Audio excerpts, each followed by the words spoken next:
esta exposición y un caso clínico referido al maravilloso COVID. Bien, primero con los datos. Bien, se trata de un varón de 51 años. Este paciente, pues bueno, su nombre es José Alberto Ravisa, es 51 años y bueno, bueno, es hombre, obviamente, raza mestiza, ocupación vigilante y bueno, grado de instrucciones, secundaria completa.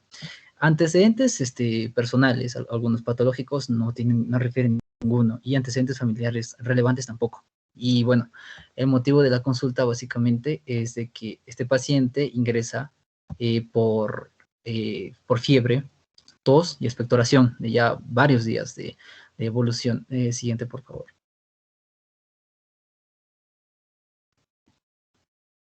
Perfecto. Bien.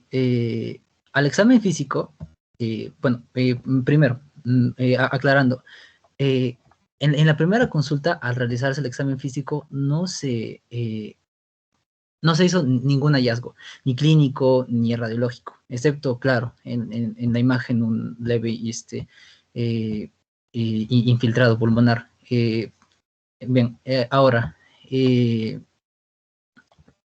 en esa primera consulta, el tratamiento que se le da es de Augmentine. Bueno, ¿por qué? Porque se tenía la sospecha de una neumonía una neumonía estreptocócica.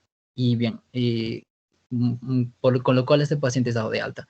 Ahora, este paciente en el domicilio refiere un empeoramiento clínico, con lo cual presenta una aparición de disnea, la cual es de esos mínimos, por lo que este paciente vuelve a urgencias 4 días después de la primera consulta. Ahora, la saturación basal, tomada con oxímetro, es un 80% en signos vitales, claro está. La tensión arterial es de 140/80 y bueno, con una frecuencia respiratoria de 20 respiraciones por minuto. Bien, y con un hallazgo radiológico de una neumonía bilateral, como podemos evidenciar en esta placa de tórax. Ahora, el diagnóstico que se le hace al paciente, la positividad, es de PCR para COVID-19 por exudado faríngeo. Eso ya lo explicará mejor mi colega. Ahora, este paciente ingresa a la hospitalización con un fallo monoorgánico, siendo respiratorio. Y bueno, inicialmente se inicia un tratamiento con liponavir y betonavir. Ahora, este paciente empeora y la insuficiencia respiratoria requiere una fracción inspiratoria de oxígeno mayor. Y bueno, y un trabajo respiratorio con empeoramiento radiológico. Ahora, este paciente es intubado de forma urgente y bueno, y inicialmente también es ingresado con el diagnóstico de una insuficiencia respiratoria hipoxémica grave y bueno, y un fallo renal agudo, oligoanúrico. Y el tratamiento que se inicia a continuación es el interferón beta. Ahora,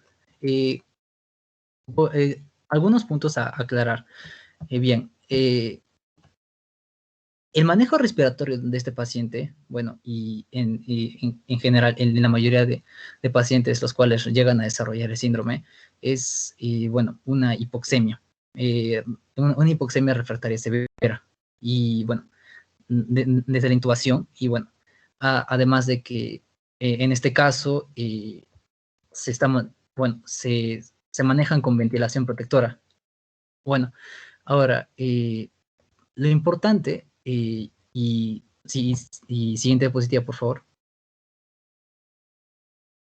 Bien, ahora, lo importante es además del cuadro clínico y los diagnósticos y bueno, el tratamiento que estamos próximos a escuchar, es lo que se evidencia, claro está, en las placas de tórax, siendo en la primera que presenté es una infiltración, una infiltración leve en la primera consulta. Ahora, en estas dos placas de tórax, ¿qué podemos evidenciar? Bien, a la mano izquierda podemos evidenciar una infiltración severa. Esta es bilateral. ¿Por qué? Porque esta es secundaria a una infección bacteriana. Claro está que también está presente una neumonía bacteriana. Y además, a la mano derecha podemos evidenciar una complicación de este paciente, es un neumotórax de pulmón derecho. Bien, cabe aclarar también que este paciente al ingresar se emplea una fluidoterapia con una expansión volumétrica con cristaloides. ¿Y por qué? Porque este paciente, como comenté, presenta un fracaso renal, un fallo renal agudo oligúrico en las primeras horas.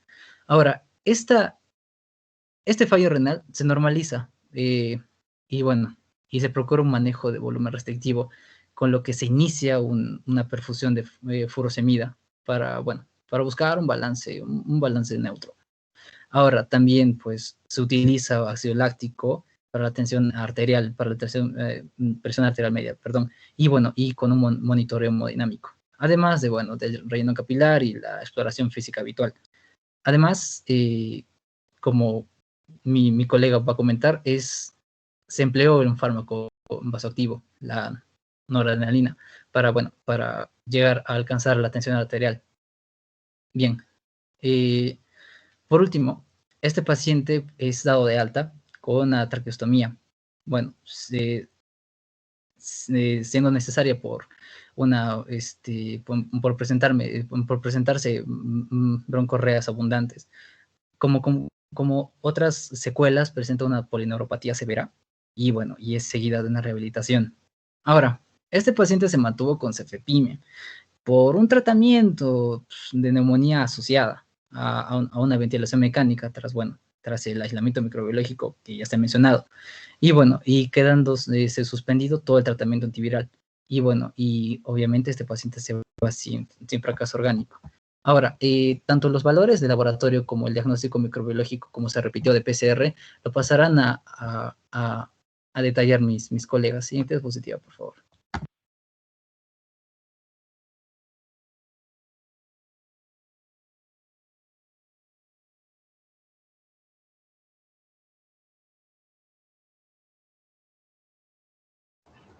Sí, doctora. Voy a hacer la parte del laboratorio. Bueno, primeramente quise empezar la exposición explayándome un poco, ¿no? Acerca de una prueba en la que hay cierta importancia en este caso, ¿no? Que es la prueba de calcitonina.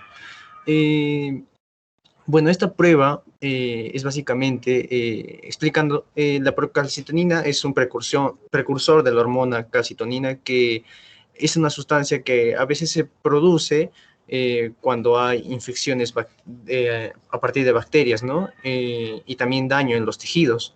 Entonces, se ejerce una concentración de esta procalcitonina en también estas infecciones sistémicas y en la sepsis, ¿no? Ya.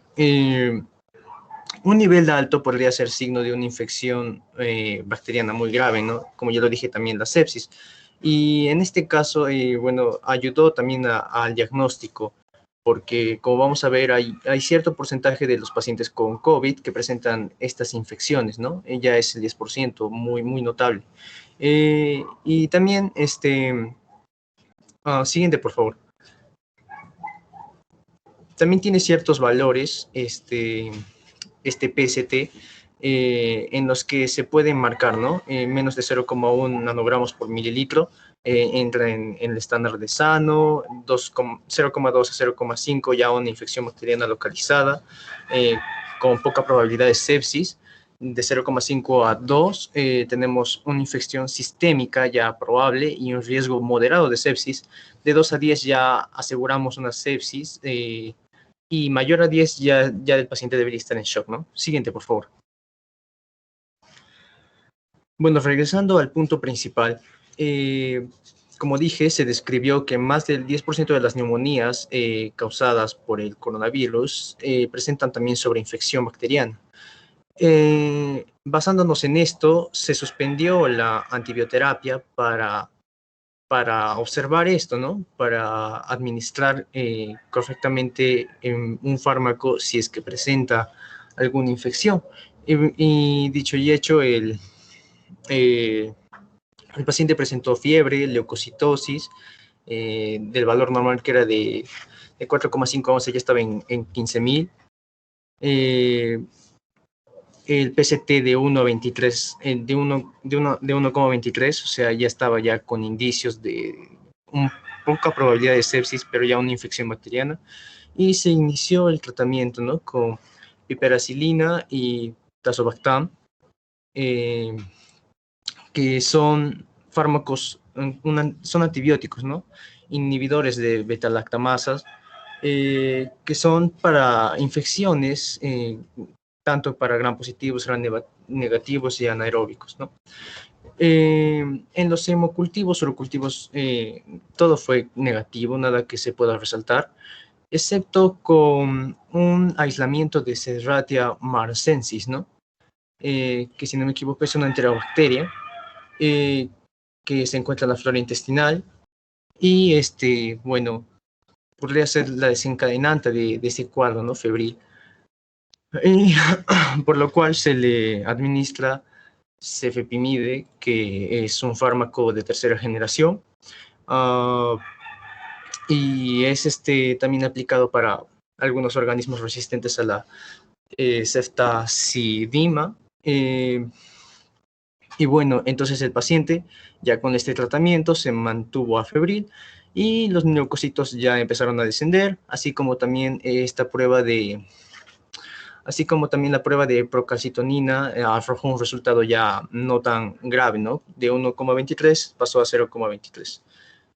Bueno, gracias.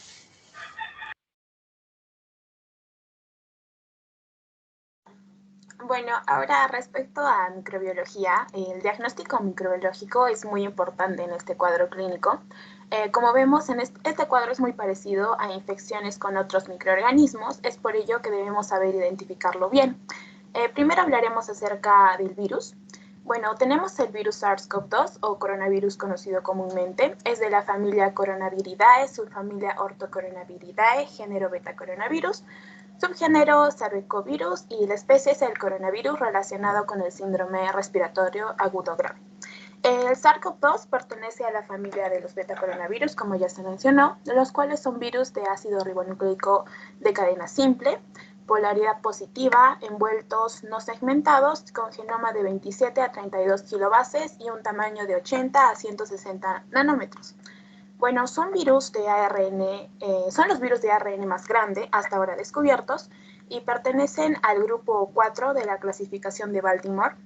Se conocen hasta ahora 4 géneros y se distinguen por el huésped al que infectan. Tenemos los alfa coronavirus infectando a los mamíferos, los beta coronavirus que también infectan a los mamíferos, los gamma coronavirus que infectan aves y peces y por último los delta coronavirus que infectan aves. En la actualidad existen 7 tipos de coronavirus que infectan al humano, pero los 3 coronavirus que afectan al humano y que tienen elevada patogenicidad son los que causan el síndrome respiratorio agudo grave, el cual es el SARS-CoV-1, el síndrome respiratorio de Oriente Medio es el MERS-CoV y el síndrome respiratorio agudo grave 2, que es causado por el SARS-CoV-2, el cual es nuestro tema. Siguiente, por favor. Bueno, respecto a la transmisión, se ha descrito por mecanismos directos e indirectos. El directo puede transmitirse, como la mayoría de virus respiratorios, mediante secreciones respiratorias, siendo este el mecanismo principal para su transmisión, o sea, es de persona a persona. Y tenemos los indirectos, los cuales son por contacto, ya que el virus depositado en distintas superficies, por las gotas o aerosoles producidos por el individuo infectado, permanece viable por un tiempo variable en función a las características del material donde sea el contacto y así se puede dar el contagio.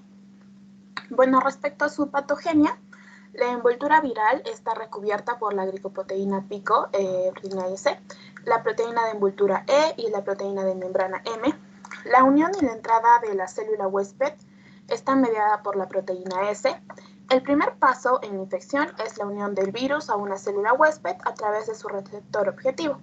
La subunidad S1 de la proteína S contiene el dominio de unión al receptor que se une al dominio de peptidasa de la enzima convertidora de angiotensina 2, la famosa ECA2.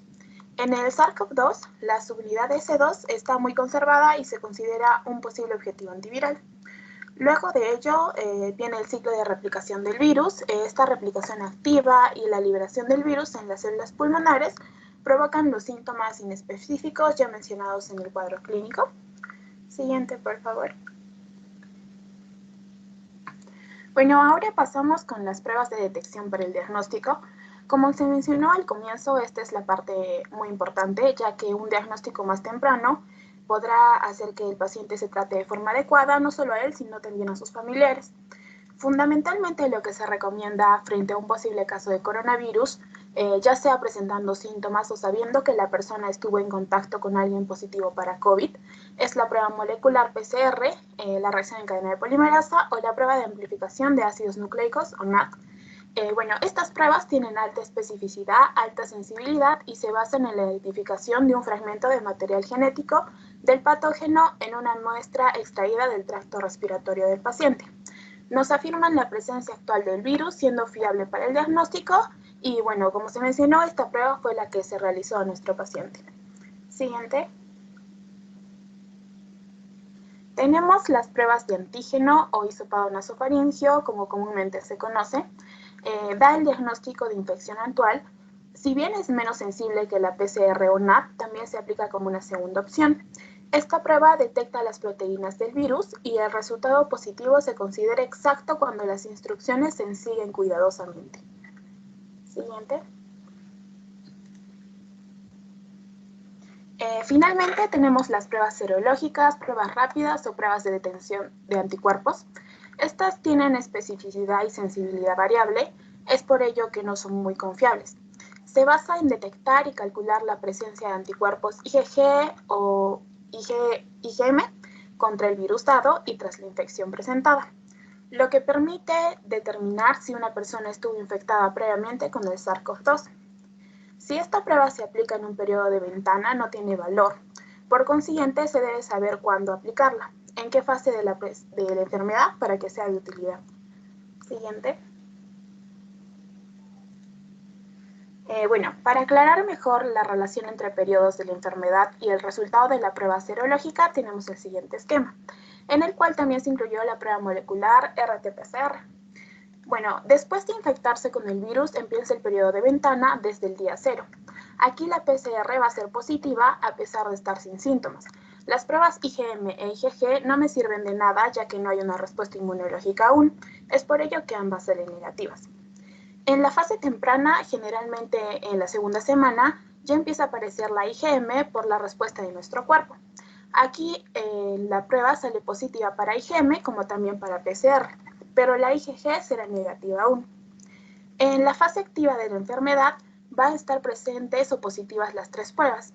La PCR indicando la presencia del virus, la IgM e IgG como respuesta inmunológica, todas están en su mayor pico. En la fase posterior, el virus sigue presente, pero está disminuyendo. La IgM ya no existe, entonces en la prueba se indica negativo para ella, pero la IgG sí está presente, empezando a formar la inmunidad a largo plazo. Es por ello que sale positiva. Y bueno, cuando ya no hay virus, en la fase de recuperación, generalmente luego de 28 días, la PCR sale negativa.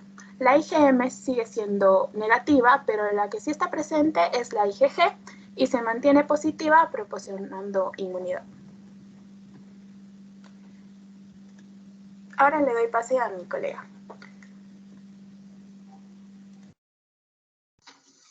Siguiente positivo.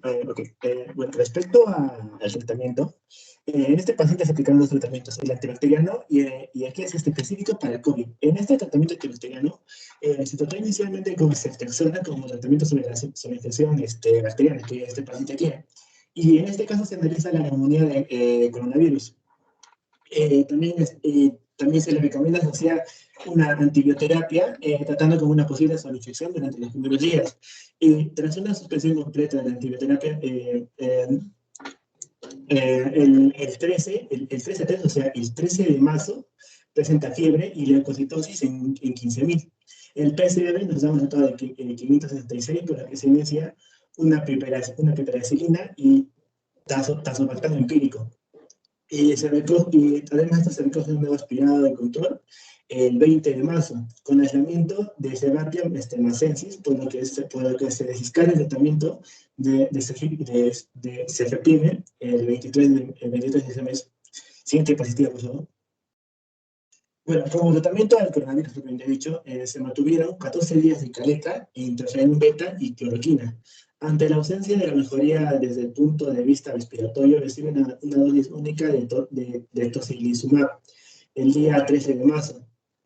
La ferritina y la interleucina 6 no estaban disponibles. También presentó fiebre mantenida en torno a 38 grados. Y los primeros 5 días también leucocitos mantenidos por debajo de 13.000. Y por último, para el control térmico se utilizaron metamizol y paracetamol. Siguiente diapositiva, por favor.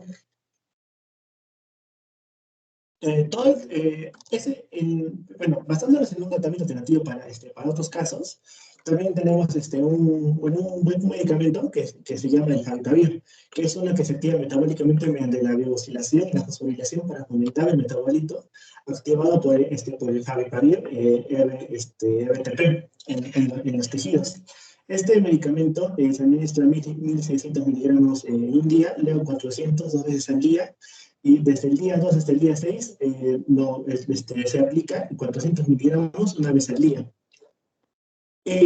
Se metaboliza principalmente por la enzima hepática, la hidroxidasa y posiblemente por la sentina oxidasa, un metabolito oxidativo inactivo que se excreta hidroxilada por los riñones y presenta una farmacocinética no lineal. También tenemos el darunavir, tenemos el omifenovir, el vivavirin, entre otros. Siguiente diapositiva, por favor.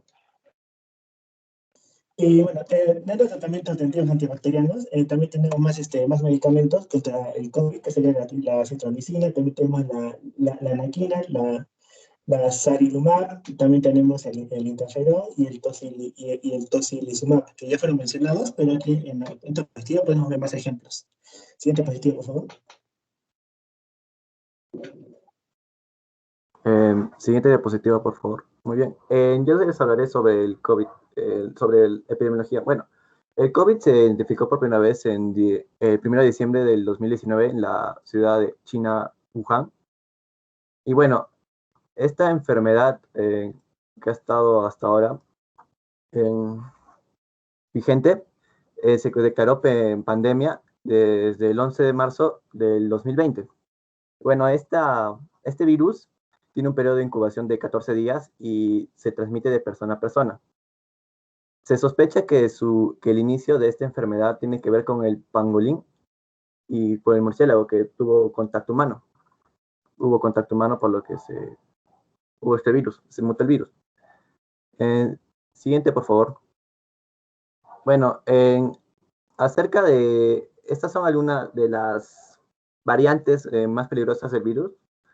En la B.1.1.7, o más conocida como la inglesa, esta tiene unas mutaciones, las cuales se llama la N501Y, la cual hace que el virus tenga mayor resumiendo que el virus infecte mucho más rápido a las células humanas. La B1351, la cual es la brasileña, la cual es descendiente de esta. Ok, luego tenemos la P1, también que también tienen las mismas mutaciones en la proteína Spike. Y la P3, que era Delta, que tiene la misma accesibilidad que tienen las anteriores. Siguiente, por favor. Muy bien. En la situación epidemiológica en el Perú, la semana epidemiológica 19, la cual nos remonta del 11 al 16 de mayo, vemos números de que en Estados Unidos ha habido una disminución de casos nuevos de 235.638. En Brasil hay aumento de estos y en Argentina hay mucho menos, igual en nuestros países de Bolivia y Ecuador. Siguiente, por favor. Bueno, esto es un cuadro de una gráfica de casos de coronavirus del 2020 al 2021 hasta la semana epidemiológica 19, la cual vemos que empezó en la semana 12 epidemiológica del 2020. Vemos que hubo un descenso a principios de año y a finales del 2020 y a principios del 2021, pero ahora está volviendo a su pico. Y aquí vemos la tasa por ataque por 100 habitantes. Vemos que a partir de 25 o 29 años son los más afectados. Van subiendo considerablemente en el 2020, tanto como en el 2021. Siguiente, por favor. Bueno, y aquí vemos la tasa de decesos, de fallecidos. Vemos que también en adultos mayores se triplica, más que triplicarse, se quintuplica, más de pasados los 40 a 44 años, en el 2020 y en el 2021. Siguiente, por favor. Muy bien, en la situación epidemiológica en los adultos mayores, bueno, como sabemos y vimos en las gráficas, los adultos mayores son los más afectados por esta nueva enfermedad. Y bueno, se hizo un estudio en el cual 39% de hogares peruanos tienen alguna persona mayor de 60 años. También tenemos que 45 de tasa de infección, tenemos de 45 7 puntos a 35.8 por cada 100.000 adultos mayores, respectivamente. Siguiente, por favor. Bueno, actualmente en la semana 19 vemos que el contagio ha aumentado considerablemente en estos departamentos que vemos aquí. En 8 departamentos, no, 7 departamentos. Siguiente, por favor. Y bueno, aquí veríamos las defunciones de adultos mayores por COVID-19 en la semana 20 epidemiológica. Siguiente, por favor. Muy bien, como dije anteriormente, vemos el índice de casos en estas tablas, que aumentó en Apurímac y en los 7 departamentos que mencioné antes. ¿Vieron? Siguiente. Bueno, en prevención tendríamos el distanciamiento social, que es dado como medida general del gobierno, el uso de mascarillas y protectores faciales, lavarse las manos después de estar en contacto con alguien o haber tocado, es lo más recomendable. Siguiente, por favor. El uso de desinfectantes, ya sea amonio cuaternario u alcohol. En la vacunación, la cual ya estamos progresando poco a poco, un poco eficiente. Y bueno, tendríamos la ventilación en espacios cerrados. No. Siguiente, por favor. Gracias, doctora y compañeros. Muy bien, chicos. Entonces, con eso estaríamos ya redondeando toda la información que tenemos acerca de COVID, ¿no? Siempre recalcar que el tratamiento que ahora manejamos para COVID es un tratamiento empírico, basándonos en la sintomatología de los pacientes, sobre todo, muy importante, al inicio de la oxigenoterapia, lo más pronto posible a que ustedes detecten una baja en la saturación del paciente, ¿no? Hay protocolos que indican por debajo de los 95% de saturación, otros un poco menos de 90%. ¿No? Dependiendo del protocolo que se maneje, pues iniciar la oxigenoterapia. El dar antibióticos, ya saben que eso lo utilizamos frente a la posibilidad de una infección bacteriana agregada al cuadro pulmonar que ya tenemos de fondo, ¿no? La radiografía, ya saben que no la están recomendando tanto como el uso de la tomografía, como patrón imagenológico para hacer diagnóstico de COVID. La tomografía nos da una imagen muy clara acerca de cómo se está haciendo el daño pulmonar, ¿no? En cuánto porcentaje vamos a ver afectado el pulmoncito. Y esto es porque a veces la imagen en rayos X nos puede dar una imagen no tan clara porque como en la tomografía hacemos varios cortes, se han dado casos que he visto de imágenes de pacientes con COVID donde la cara más anterior del pulmón no se encuentra lesión y mientras los cortes pues van avanzando, uno va viendo que la parte más posterior profunda del pulmón a veces es donde se está haciendo la lesión, ¿no? Entonces, siempre la tomografía por los cortes que brinda, pues y por la calidad y por todo lo que se emplea con la tomografía, pues nos va a dar una idea muy clara de cuál es el porcentaje de pulmón agraviado, ¿no? Y esto hacerlo desde el inicio para poder ir comparando la evolución del paciente, ¿no? La imagen inicial, pues, ya nos va a estar diciendo cómo va a estar avanzando, cuánto va a ser el deterioro, cuánto cuánto es el chance de poderlo recuperar ese pulmoncito lo más que se pueda, ¿no? Y también apenas inicie el deterioro pulmonar, iniciar con dexametasona, que se ha visto que ha funcionado muy bien, ¿no? Que lo usan también como parte del tratamiento. ¿Listo?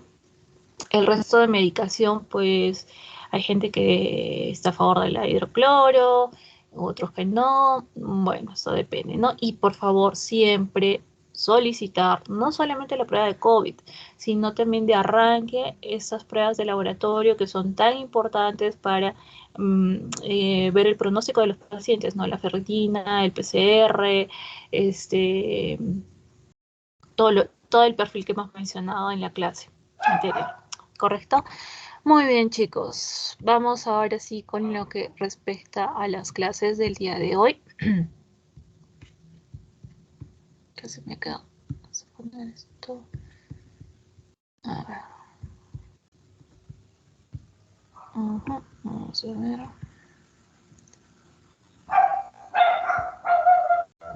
Vamos a empezar con el virus de la rabia.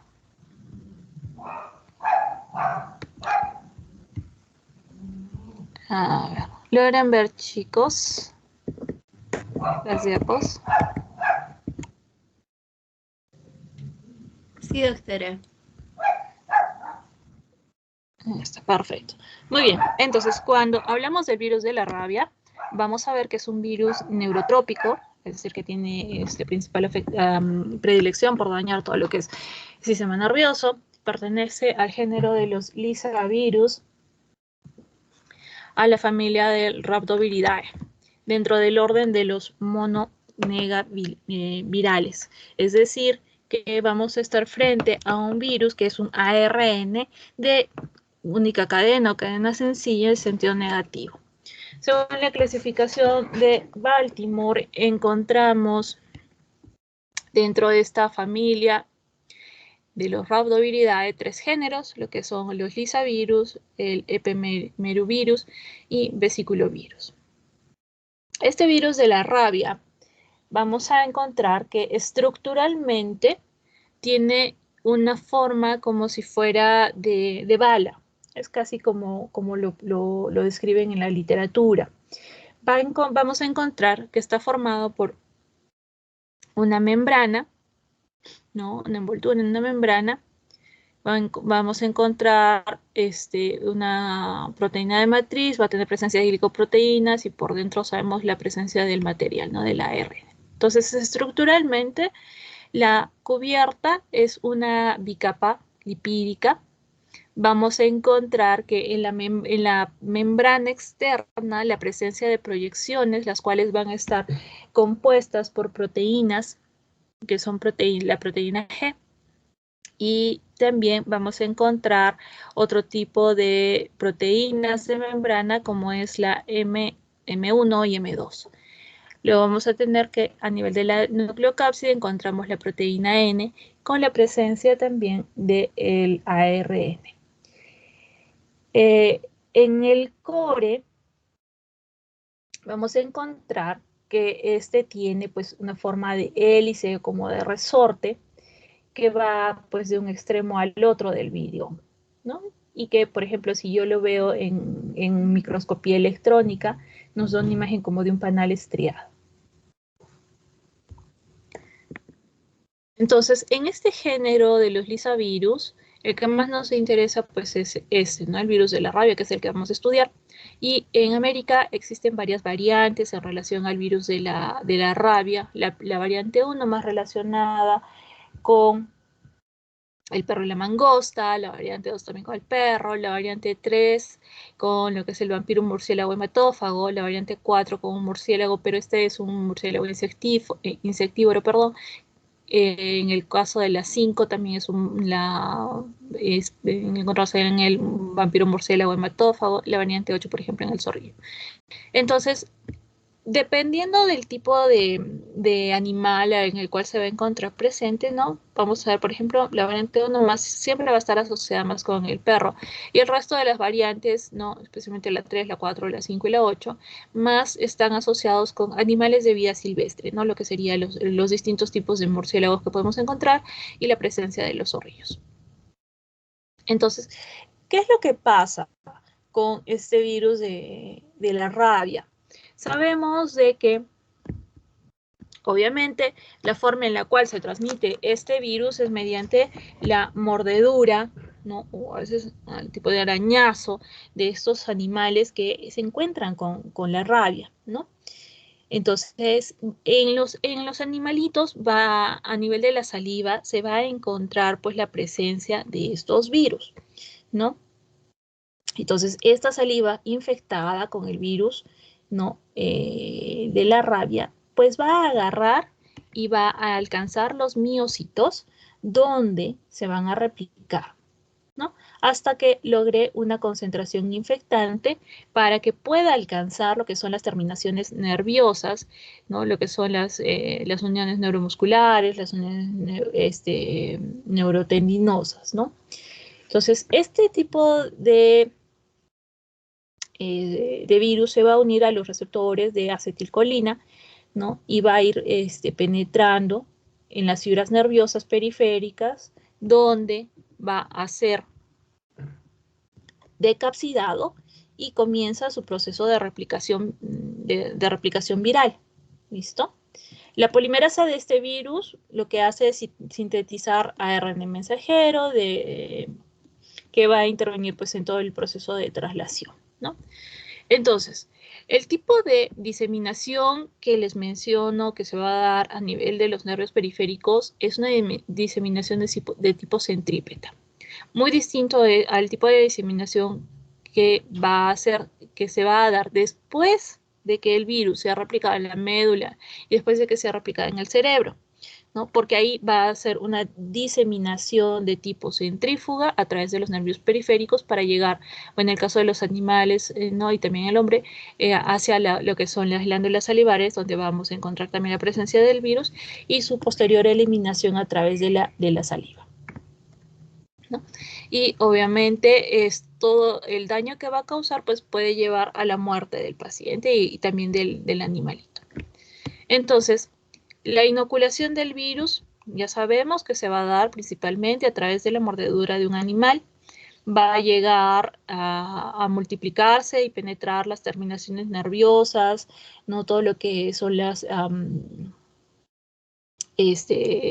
motoneuronas, ¿no? Y la diseminación por vía axonal va a llegar a lo que es el sistema nervioso central, donde el virus pues se va a agarrar y se va a diseminar a nivel del cerebro, ¿no? Y vamos a encontrar que hay una migración a través de los nervios periféricos hacia las glándulas secretoras y excretoras, y en este caso pues ya podemos encontrar la presencia del virus en la saliva, ¿no? El vector animal no va a ser contagioso la mayor parte del periodo de incubación, y cuando los vectores de la rabia empiezan a secretar pues el virus infeccioso a través de la saliva, ¿no? Pues el huésped se vuelve contagioso. Entonces, además por ejemplo, la multiplicación en el sistema nervioso central, ¿no? También se ha visto que podemos encontrarlo, este tipo, en la superficie de las células de la mucosa, en la superficie de las células en la saliva, como hemos visto. ¿Listo? Y importante que no es solamente el virus que se vaya a transmitir por la mordedura de los animales. Muchas veces también se pueden dar porque si es que la persona tiene alguna herida y el animalito lame solamente, también puede estar infectando a la persona, ¿no? Entonces, y en el caso de cómo es que nosotros vamos a hacer el diagnóstico de este tipo de virus, vamos a encontrar pruebas tanto de forma directa como indirecta, ¿no? Entonces, para detectarlo podemos utilizar inmunistoquímica, empleando lo que es la inmunofluorescencia directa. Podemos de forma indirecta ver lo que son la titulación de los anticuerpos antirrábicos, ¿listo? Esto es en caso de que se haya tenido pues, un antecedente de contacto con el virus. Se puede hacer los de confirmación, que sería la inoculación en un ratón lactante de alguna muestra de los pacientes, hacer cultivos celulares o realizar un PCR en tiempo real, ¿no? Y para identificar, en caso de estudios, ver la cepa viral, tenemos lo que es la caracterización antigénica o también podemos usar la genotipificación.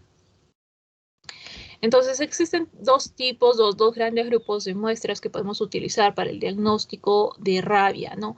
Antemortem, que solamente se utilizan muestras del ser humano. Podemos tomar improntas de córnea, la muestra de saliva, un hisopado sublingual, suero y plasma. En estos casos, pues las muestras tienen que ser seriadas, ¿no? En el caso de líquido cefalorraquídeo, toma de muestra de cuero cabelludo, va a ser una única muestra, ¿no? Para poder detectarlo al virus. Y post-mortem, pues cuando se hace la necropsia del paciente que ha fallecido, se toma una muestra de encéfalo para lograr observar pues, la presencia de virus a nivel de las inclusiones intracitoplasmáticas en las neuronas, ¿no? Que es esto de acá, ¿no? El diagnóstico de rabia, pues podemos hacerlo mirando esto de acá, que yo tengo la neurona, y acá vamos a tener estas inclusiones que son los cuerpos de Negri, que los vamos a ver más adelante. Entonces, en el diagnóstico de laboratorio, el virus también se puede hacer, se pueden realizar cultivos de estos en medios celulares, en líneas celulares o en ratones lactantes, en los cuales vamos a inocular pues, el virus en el cerebro y luego pues, se va a examinar a posterior con inmunofluorescencia directa.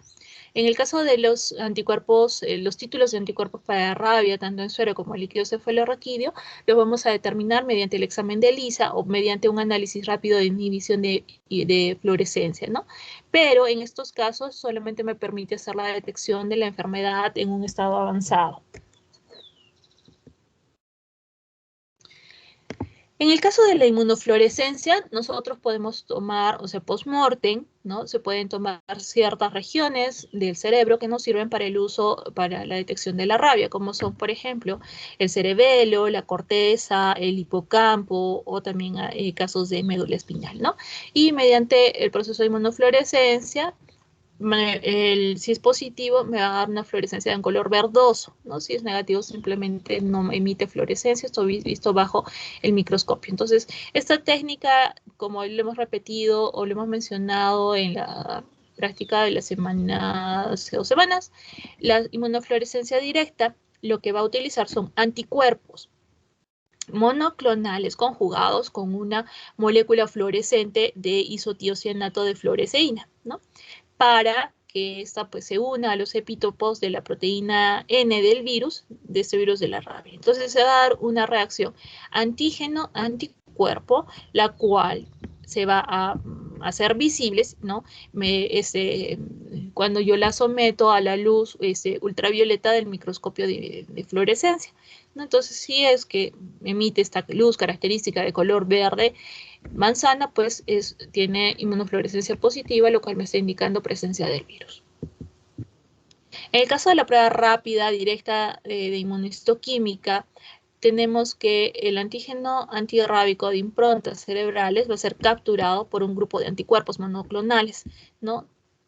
Que son anticuerpos biotinilados antiproteína N, y el desarrollo de la coloración se va a dar por la streptabina carbazoletilo, ¿no? Y se va a teñir con una peroxidasa de amino con hematoxilina. Entonces pasamos por una impronta con una reacción con un primer anticuerpo, con un segundo anticuerpo biotinilado, ¿no? Y se hace la tinción respectiva para que yo observe esta coloración media rojiza cuando es positivo para presencia del virus.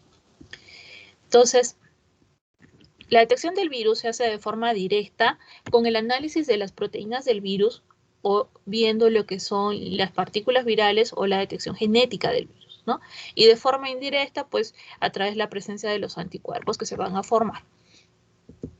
Entonces, esta es lo otro que les está diciendo. Generalmente, post-mortem se toman muestras del tejido del cerebro y acá hay que ser muy cuidadoso porque en estos casos, cuando se hace las necropsias de estos pacientes, uno tiene que tener todas las, digamos, la indumentaria de bioseguridad porque es altamente contagioso. Entonces, el personal de laboratorio tiene que trabajar de manera muy prolija, ¿no? Se tiene que utilizar máscara, guantes para manejar este tipo de pacientes, ¿no? Entonces, una vez que se toma la muestra, el tejido pues se va a teñir con esta coloración especial, que es la coloración de Mallory, la cual me va a permitir observar estas inclusiones intracitoplásmicas que corresponden a los cuerpos de Negri, lo cual es una característica histológica patognomónica de la infección por el virus de la rabia.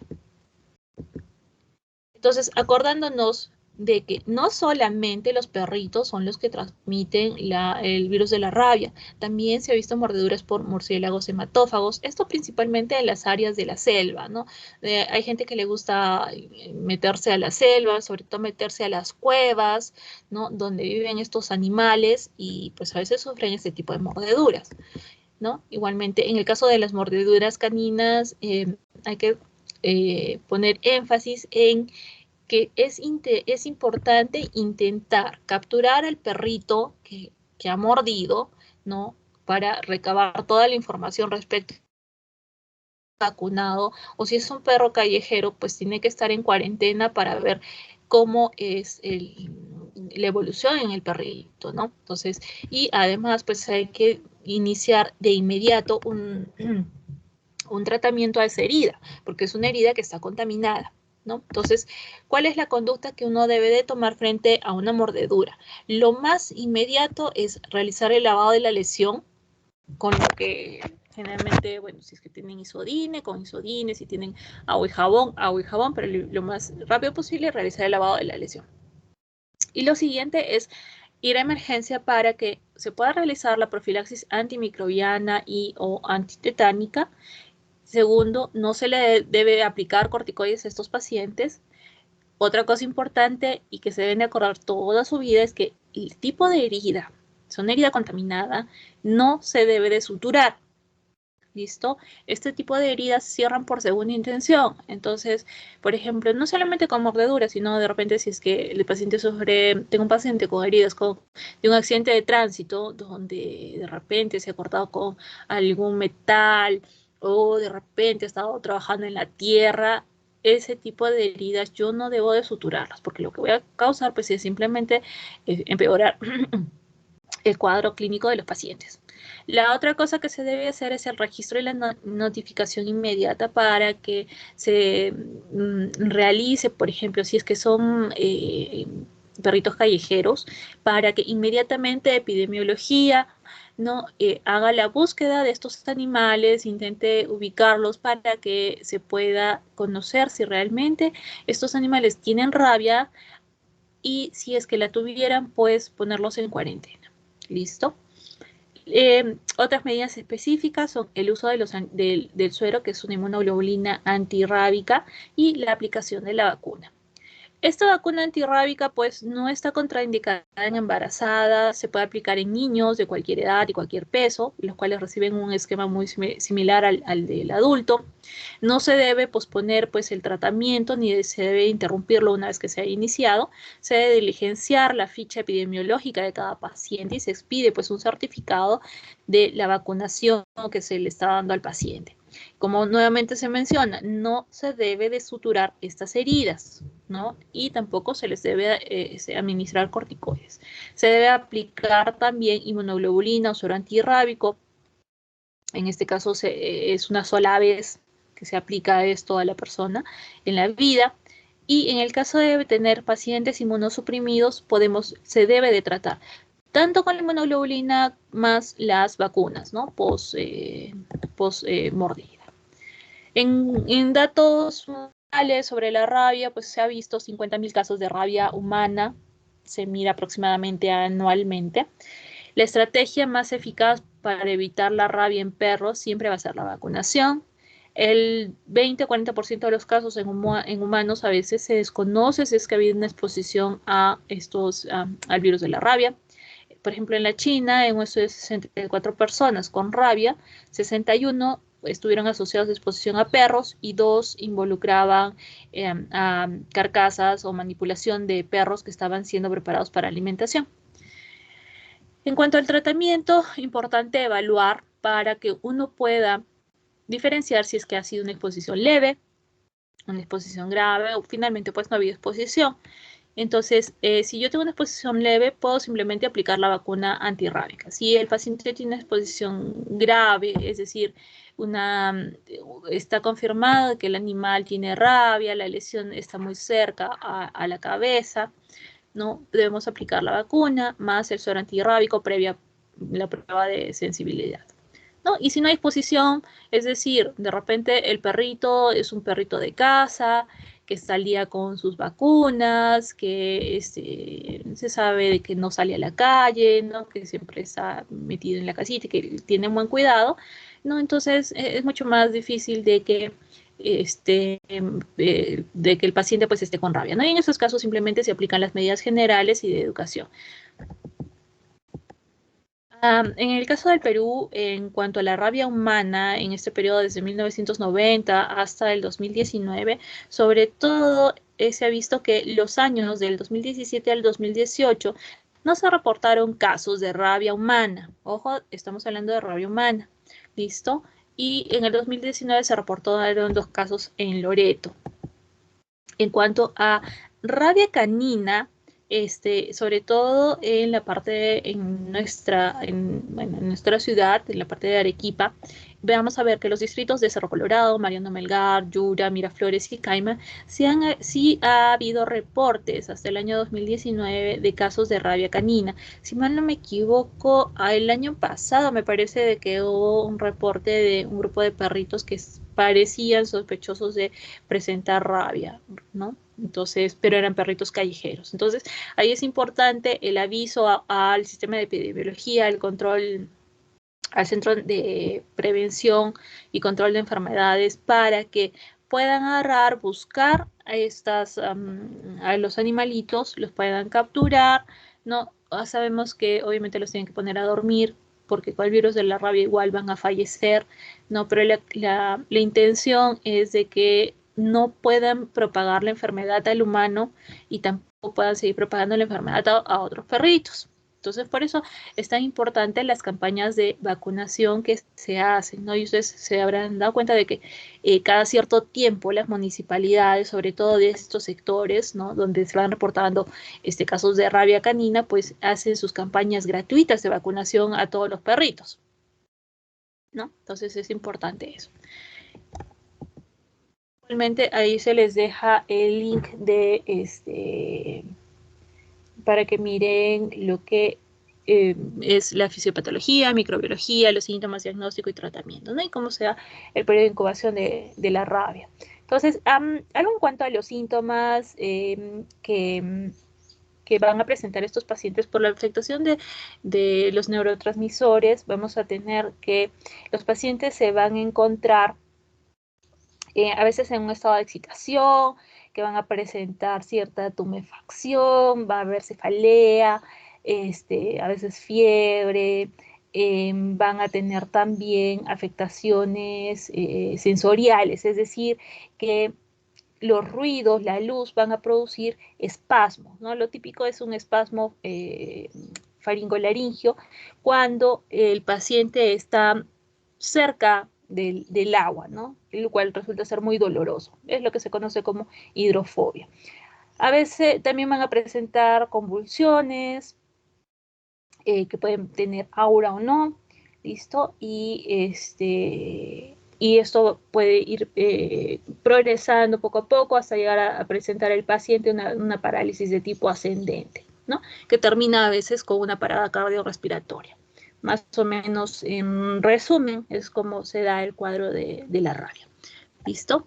Muy bien. Ahora vamos a ver el siguiente el siguiente virus que nos toca el día de hoy, que es en relación al rotavirus, que es algo que ustedes lo van a ver muy frecuentemente cuando estén rotando por los servicios de pediatría. Es una afectación muy común en los pequeñitos. Entonces, este rotavirus pertenece a la familia de los Reoviridae, la cual pues encontramos lo que son los ortorreoviridae o reovirus, perdón, los cuales van a causar una afectación leve a nivel de las vías respiratorias, acompañada, respiratorio superior, acompañada también de afectación a nivel del tubo digestivo y también que pueden producir atresia biliar.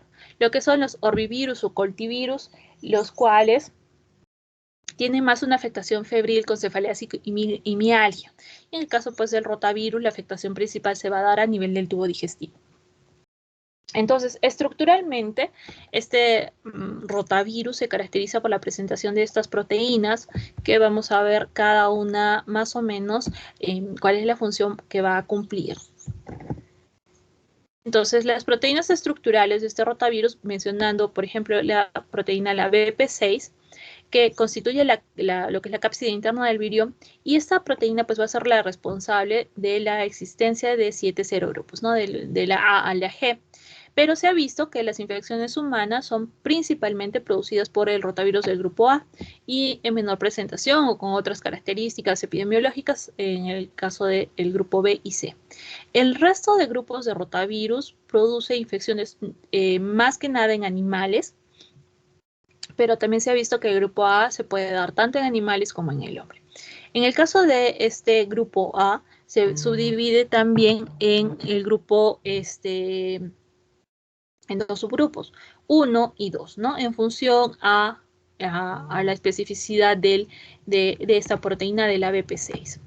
Otras proteínas tenemos la BP4, que constituye las espículas del virión, la glicoproteína, la BP7 de la cápside externa, que determina la existencia de dos serotipos, como son el P y el G, en los cuales vamos a ver que el serotipo P infecta a humanos, y en este caso se ha visto otros subgrupos, como son el P1A, P1B, el 2A, el 3, 4, 5 y el 8.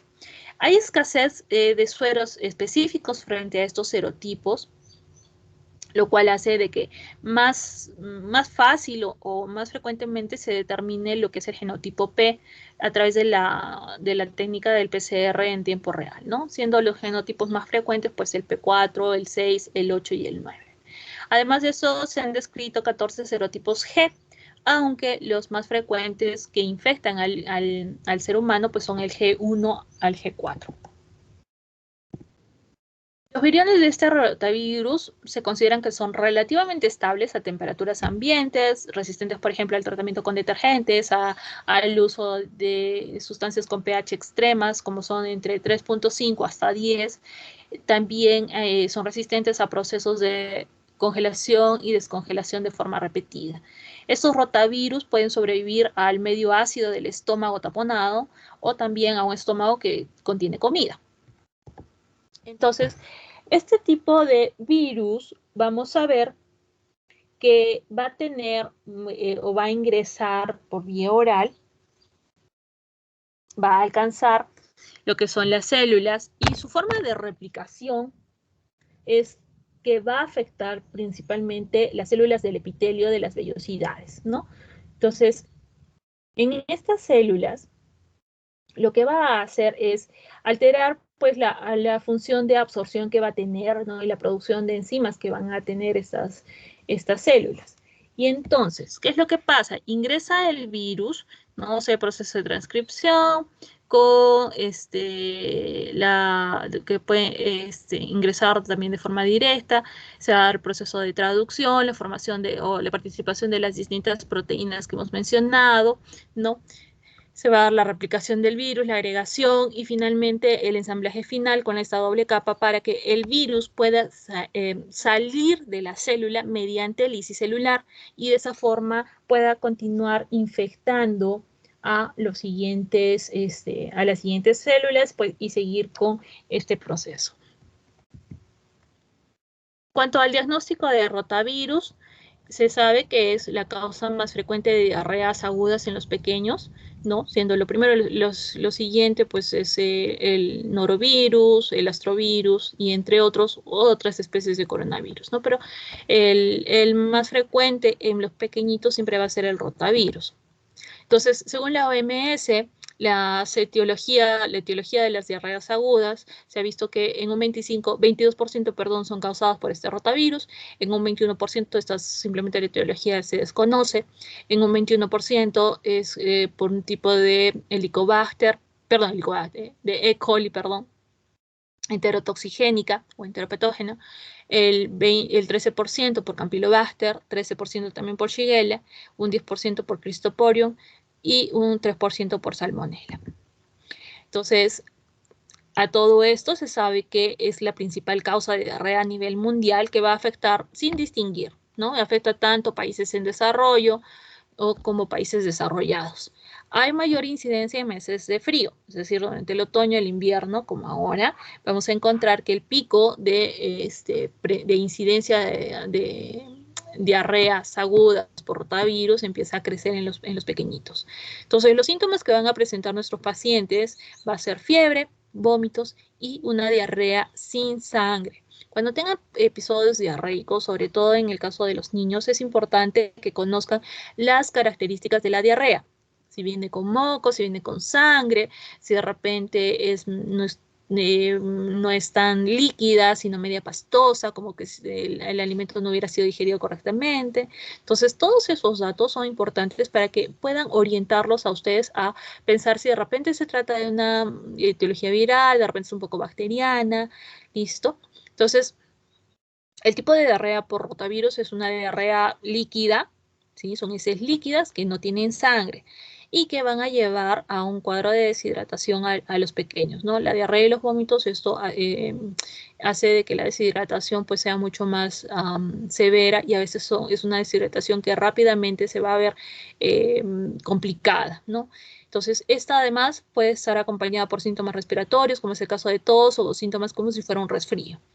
¿A quiénes van a afectar lo que es el rotavirus? A los pequeñitos entre los 6 y los 24 meses.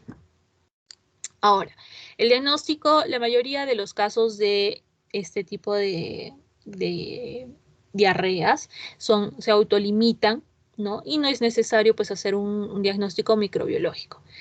Pero, ¿cuándo hacemos el diagnóstico microbiológico? Cuando empezamos a notar nosotros un brote importante de estas diarreas, ¿no? Entonces, cuando la incidencia empieza a crecer, es ahí donde sí se toman las muestras necesarias para llevarlas a microbiología y detectar la presencia del virus para tomar las medidas de prevención necesarias, ¿no? Entonces, el diagnóstico microbiológico nos permite conocer la epidemiología de la infección y, como les menciono, ¿no? Nos permite implementar las medidas de control, es decir, hacer vigilancia epidemiológica, porque se transmite muy fácil.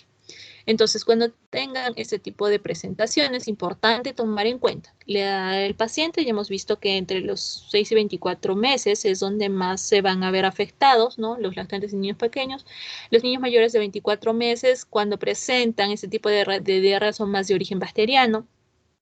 Importante conocer el lugar de residencia, es decir, en qué condiciones sanitarias vive el pequeño, si de repente tiene agua, tiene desagüe, ¿no? Cuál es su ambiente, el tipo de evolución del cuadro, el tiempo de evolución del cuadro clínico. Como les mencioné, las características de las deposiciones, sumamente importante. Contacto con sintomatología similar, es decir, de repente el pequeñito es llevado, bueno, antes de la pandemia, ¿no? De repente iban a guarderías o a nidos, ¿no? Y a veces los compañeritos, otros niños también presentaban estas sintomatologías, entonces es importante el antecedente de contacto, ver cuáles son los últimos alimentos que ha ingerido, ver si es que de repente han realizado viajes recientes o si es que el pequeño pues toma alguna medicación, ¿no? De forma actual o reciente. En cuanto al examen físico, va más que nada a que detectemos tempranamente los signos de deshidratación.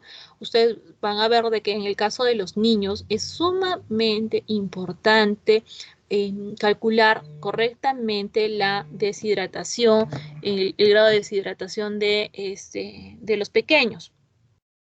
¿Por qué? Porque de acuerdo a eso, pues uno va a dar el tratamiento. ¿no?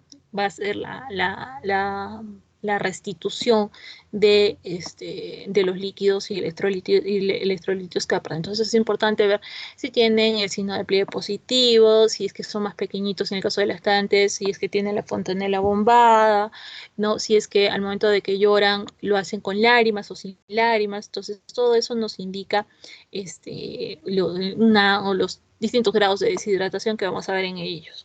En cuanto a los estudios microbiológicos, lo que nosotros hacemos es, se puede tomar material fecal, ¿no? Se puede hacer un filtrado para hacer la detección de las toxinas, se puede hacer un coprocultivo, que ya lo hemos visto en la parte de bacterias, podemos hacer ELISA o aglutinación de partículas para poder detectar el virus, y también podemos hacer microscopía directa, ¿no? Entonces, por ejemplo, si es que ustedes tienen pacientes con diarrea, lo primero es ver si es que las heces se acompañan de sangre o de moco, ¿no? Si es que no tienen, ver si es que hay en estas la presencia de polimorfos nucleares. Si no encuentro polimorfos, buscar de repente la presencia de quistes o trofosforitos que me estarían indicando más la presencia de parásitos, como es el caso de Giardia o de Cryptosporium. Si es que no hay quistes, pues hacer un diagnóstico diferencial entre la presencia de un virus, como sería el rotavirus, o la presencia de una E. coli enteropatógena o enterotoxigénica. En caso de que las heces pues sí contengan moco o sangre, los patógenos más probables, ¿no? Serían Campylobacter, Shigella, Salmonella, E. coli enteroinvasiva o enterohemorrágica, Clostridium y Entamoeba, ¿no? Igualmente la presencia de polimorfos nucleares. Ahora, en el caso de simplemente las diarreas de origen viral, para hacer un diagnóstico de rotavirus, habitualmente lo que hacemos es detectar la existencia del antígeno viral o vírico en las muestras de heces. Con frecuencia lo que se detecta es la BP6. ¿Se puede hacer un aislamiento en cultivo? Sí, pero es muy difícil y generalmente no apoya mucho, ¿no? Es muy complicado de hacerlo. Hay métodos inmunológicos que van a detectar solamente lo que es el rotavirus del grupo A, porque es el que hemos visto que más predomina, y de forma comercial pues no se cuenta tampoco con métodos para detectar los grupos B y C. En cuanto a los formatos técnicos utilizados, son el enzima inmunoensayo, ¿no? Convencional, en placa o en tubo, de membrana, podemos utilizar aglutinación en látex o inmunocromatografía. En ciertos centros, ¿no? Que son centros de referencia donde se hace pues, los estudios de epidemiología, podemos observarlos al virus mediante microscopía electrónica con tinción negativa. Se puede hacer PCR en tiempo real de material fecal o se puede hacer la hibridación de ácidos nucleicos. Entonces, en el caso de hacer microscopía electrónica, por ejemplo, acá en el Perú, en el Instituto del Niño en San Borja, se cuenta para hacer microscopía electrónica. Para poder observar al virus, pues necesitamos de un mínimo de 10 a las 6 partículas víricas por gramo de la muestra, ¿no? Para poderlo observar. Este tipo de microscopía lo que utiliza es un antisuero o anticuerpos monoclonales para incrementar pues, la sensibilidad de la microscopía. Y se puede utilizar una tinción negativa con ácido fosfotúnstico, lo cual hace que tiene una alta densidad de electrones compuestos al punto de que es opaco, por lo que es comúnmente usado como un medio de contraste pues, para poder analizar estas imágenes en un microscopio de transmisión, ¿no? Sean virus, nervios, polisacáridos y otros tipos de tejidos. Entonces, esta imagen que ustedes están observando acá es la imagen de este rotavirus, vista por microscopía electrónica, ¿no? Esa es más que nada para hacer estudios. En cuanto al PCR, en tiempo real, los métodos moleculares lo que me van a detectar pues es el ARN vírico, ¿no? Estos segmentos bicatenarios mediante la electroforesis en gel de poliacramida o también mediante la amplificación por cadena de la polimerasa, ¿no?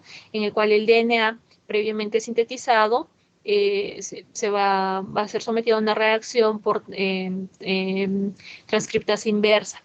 Estos métodos requieren la extracción previa del ácido nucleico, ¿no? Y la eliminación de los inhibidores que pueden pues, interferirme con la reacción del PCR, ¿no? Y hemos hablado, creo, de forma amplia acerca del PCR en tiempo real. La ventaja, pues, es de que me permite caracterizar los diferentes aislados, ¿no? Ya sea por el patrón electroforético del ARN vírico o por la determinación del genotipo G y P por un PCR semianidado, ¿no? Disponiendo de ciertos cebadores. En el caso de, por ejemplo, los grupos B y C, que hemos dicho que son menos comunes y que no se cuenta pues, con con un método comercial, también se puede detectarlos utilizando cebadores específicos, ¿no? Entonces, este tipo de técnicas lo que nos han permitido es estudiar la evolución y la variación que va a darse en estos rotavirus dependiendo de la región y también a lo largo del tiempo, ¿no? Como todos los virus que estamos viendo, que siempre con el tiempo pues van a variar.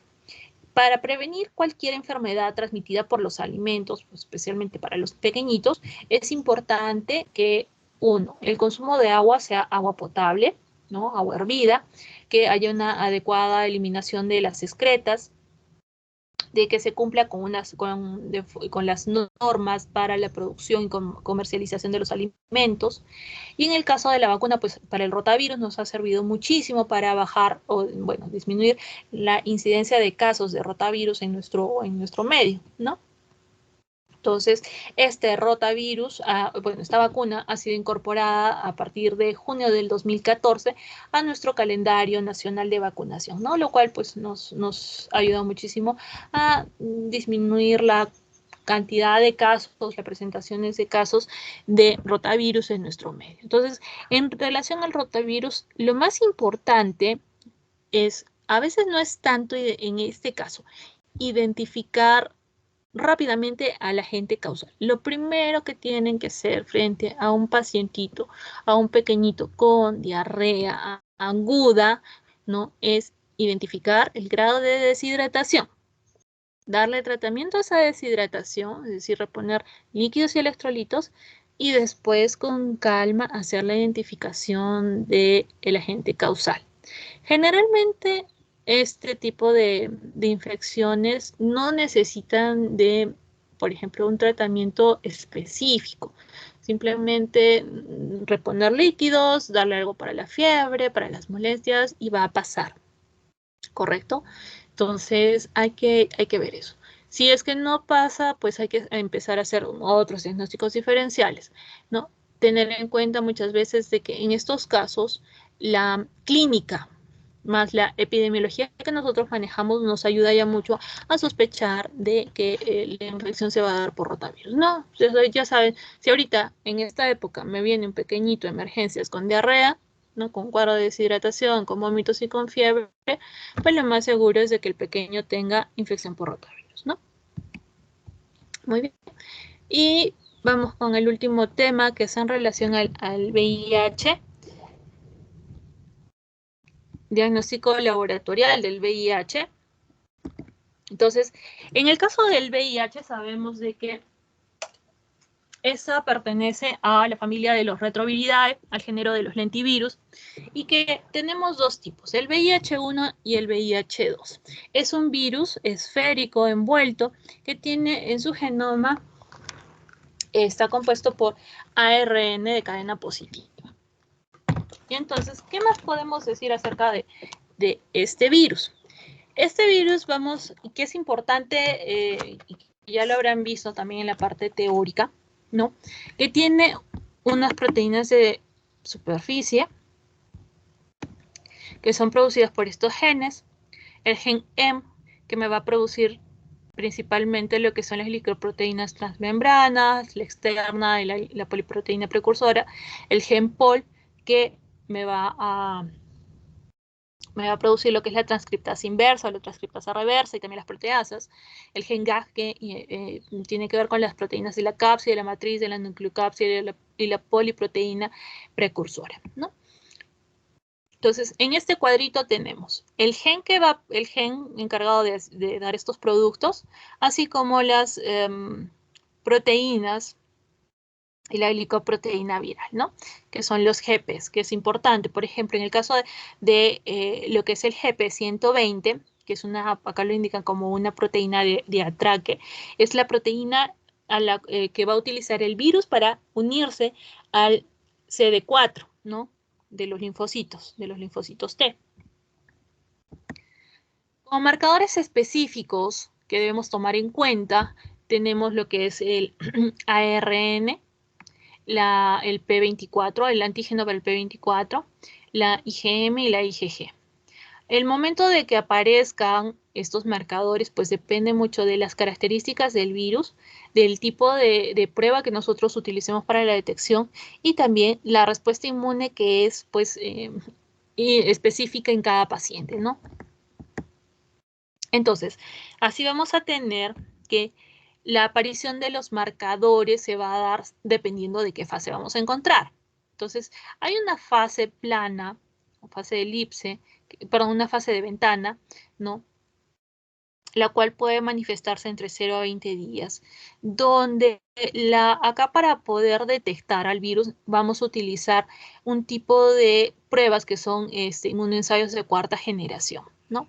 Ya para las fases de elipse y toda la fase crónica, pues podemos utilizar los de tercera generación, los cuales se utilizan después de 3 meses de que uno crea de que el paciente ha estado en contacto con el virus.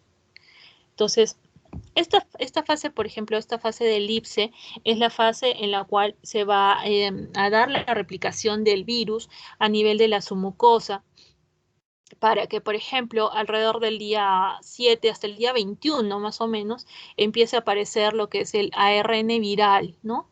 En la sangre. Luego, por ejemplo, de que empieza a aparecer lo que es el ARN, empieza a aparecer la IgM, y poco a poco empieza a aparecer pues lo que es la IgG, ¿no? Me olvidaba, pero antes de que aparezca la IgM empieza a aparecer lo que es el antígeno del P24.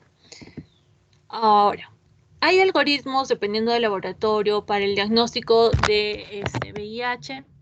Si utilizamos, por ejemplo, un inmunoensayo de cuarta generación para la detección de antígeno anticuerpo, si es negativo, si esta prueba me sale negativa, pues simplemente es positivo, hay que repetirlo por duplicado, ¿no? Si sale doblemente negativo la repetición, me confirmaría más que es negativo. Si yo tengo, al repetir, 2 pruebas positivas o una positiva y una negativa, hay que iniciar la diferenciación entre que si se trata de un VIH1 o un VIH2, ¿no? Entonces, en la mayoría de los casos, pues te van a dar que es o solo VIH1 o solo VIH2. Raro que se presente casos de infección tanto por VIH1 o VIH2. Sí lo hay, pero es muy raro, ¿no? O hay casos en los cuales pues vuelve a salir de forma indeterminada, ¿no? Que tanto VIH1 como VIH2 sale negativo. En estos casos lo que hacemos es la detección del ARN, ¿no? Específicamente del ARN del VIH1. Entonces, a veces sale negativo, ahí queda, y si sale positivo, nos estaría indicando infección aguda por VIH1, ¿no? Igualmente, en esta imagen, perdón, mostramos cómo sería la curva de una infección típica de VIH que no ha sido tratado, ¿no? Entonces, en este primer periodo de infección primaria, hay una amplia diseminación del virus, ¿no? Y vamos a ver que mientras más sea la cantidad de virus que yo voy a observar, pues el conteo de linfocitos CD4 en sangre periférica pues va a empezar a caer, ¿no? Hasta que luego alcanza, digamos, una etapa de equilibrio, ¿no? De latencia clínica, donde hay un ligero aumento de linfocitos CD4, pero no es tanto, ¿no? Y que después de este periodo de caer, mientras nuevamente empieza a incrementarse la presencia del ARN en plasma, ¿no? Y llega un punto en el cual empieza a haber la aparición o la presencia de síntomas constitucionales, la presencia, por ejemplo, de lo que son infecciones oportunistas. Las infecciones oportunistas van en relación a la presencia o, bueno, a la disminución de los linfocitos TCD4 por menos de 200, ¿no? Y la muerte, pues ya cuando alcanzamos a veces niveles menos de 100. Entonces, en estos casos, una infección aguda por VIH son síntomas, simplemente el paciente tiene síntomas inespecíficos, como por ejemplo fatiga, rash, cefalea, náuseas o sudoración nocturna. Sabemos que el estado de SIDA, digamos, es la etapa como terminal, donde los pacientes presentan una supresión muy pronunciada del sistema inmune, con el desarrollo pues, de una amplia variedad de infecciones oportunistas, así como neoplasias que son inusuales, ¿no? Cuando nos referimos a carga viral, es la cantidad de virus que vamos a encontrar en la sangre y esta tiene pues un valor pronóstico significativo y es el mejor predictor de evolución clínica a largo plazo. Asimismo, también la carga viral nos permite evaluar la efectividad del TARGA, ¿no? Del tratamiento antirretroviral. Y en el caso del conteo de los linfocitos CD4, es un mejor predictor de riesgo, pero a corto plazo, para sobre todo ver la predisposición que van a tener estos pacientes al desarrollo de infecciones oportunistas. Entonces, con el conteo de linfocitos CD4, yo ya puedo dar profilaxis a mis pacientes con SIDA, ¿no? O ver hacia qué más o menos esquema van a ir necesitando, ¿no? Entonces, acá vamos a tener los distintos genes, ¿no? Productos de los genes que son más útiles para el diagnóstico, ¿no? Por ejemplo, en el caso del GP120 es un precursor de las glicoproteínas de envoltura, 160, el GP120 que es una glicoproteína de envoltura externa del virión, otro importante, por ejemplo, es el P51, que interviene con lo que es la transcriptasa reversa, el GP41, que es una glicoproteína transmembrana, el GP24, que también es importante, que interviene esta parte, como parte de las proteínas del core de la nucleocápside, ¿no? Entonces, en el caso del VIH lo podemos detectar por varias formas. Podemos aislar el virus, el cual puede ser cultivado en linfocitos en sangre periférica, ¿no? El número de células infectadas circulantes pues, va a variar dependiendo de cuál es el estadio de enfermedad de nuestro paciente. Pero estas técnicas pues, son muy limitadas y se usan para estudios de investigación. En el caso de la determinación serológica de anticuerpos antivirales, vamos a medir los anticuerpos por el electroinmunoensayo, y la prueba, y podemos utilizar, bueno, y debemos de utilizar el Western blot, que sería el examen o la prueba confirmatoria. También podemos hacer la medición de ácido nucleico viral o de antígenos mediante PCR en tiempo real, de DNA-PCR o el DNA. ¿Qué muestras se puede tomar para realizar el diagnóstico de VIH? Podemos tomar sangre venosa. Podemos tomar sangre obtenida de un pinchazo del dedo, ¿no? Que eso más sirve para pruebas rápidas. Se puede utilizar también hisopos con una muestra de saliva, que eso es algo muy raro, o muestras también de orina. Lo ideal siempre, y que generalmente van a encontrar en los laboratorios, es una toma de sangre venosa. Entonces, en las técnicas de laboratorio para el diagnóstico de VIH tenemos como métodos indirectos las pruebas de screening serológicas, donde tenemos las técnicas de inmunoenzimáticas o enzimo inmunoensayo. De forma indirecta, con estas evalúan el antígeno obtenido del lisado vírico, que son las pruebas de primera generación. Tenemos otras también indirectas o competitivo con antígeno obtenido de proteínas recombinantes o también de péptidos sintéticos. Esas son las pruebas de segunda generación. Hay otro tipo que es el tipo sándwich o de inmunocaptura, que utiliza antígeno obtenido de estas proteínas recombinantes o también de péptidos sintéticos, y además la detección conjunta de anticuerpos específicos para lo que es la IgM, IgG y la IgA, que estas son las pruebas de tercera generación, y la detección combinada de anticuerpos específicos y del antígeno para el VIH con la P24, que serían las pruebas de cuarta generación. Otras técnicas que también se pueden utilizar son las de aglutinación y también la inmunocromatografía. Tener en cuenta de que yo puedo emplear estas técnicas de inmunoensayo para hacer el diagnóstico, pero finalmente, si es que me salen positivas o salen negativas y yo aún así tengo la sospecha de que mi paciente tiene VIH, pues tengo que hacer pruebas confirmatorias, ¿no? Y la prueba confirmatoria, como les mencioné, digamos, el gold estándar para el diagnóstico va a ser siempre el Western blot. ¿Listo? Otras pruebas confirmatorias son el inmunoensayo lineal, que tiene una sensibilidad muy similar al Western blot, la radioinmunoprecipitación, o también se puede usar la inmunofluorescencia indirecta. Pero estos dos últimos, como se menciona, no son usados por la subjetividad y la técnica tan compleja para hacer la detección. Entonces, por eso es de que el Western blot lo va a encontrar en todos los laboratorios, es de fácil acceso, de fácil manejo, ¿no? Y nos da una confirmación de infección. ¿no? Entonces acá, por ejemplo, tenemos lo que es el caso del Western blot, siempre en este caso es un lisado viral en un gel bajo campo eléctrico, que es lo que se emplea en estas pruebas, con un control siempre negativo y el control positivo, ¿no? Y de acuerdo a los distintos marcadores que vamos a tener, ¿no? Y en el caso del IA, que es la prueba de inmunoensayo en tira, que es a veces un poco más sencilla de lograr hacer la interpretación, ¿no? Si es positivo, dependiendo de cuál es el marcador que se va a dar, ¿no? De acuerdo a la banda que va a colorear. A eso se refiere. En cuanto a los métodos directos, podemos utilizar lo que es el cultivo vírico, pero como les dije, esto es más para estudios de variabilidad genética, de epidemiología molecular, para ver la patogénesis vírica o también para ver la presencia de resistencia a los distintos fármacos.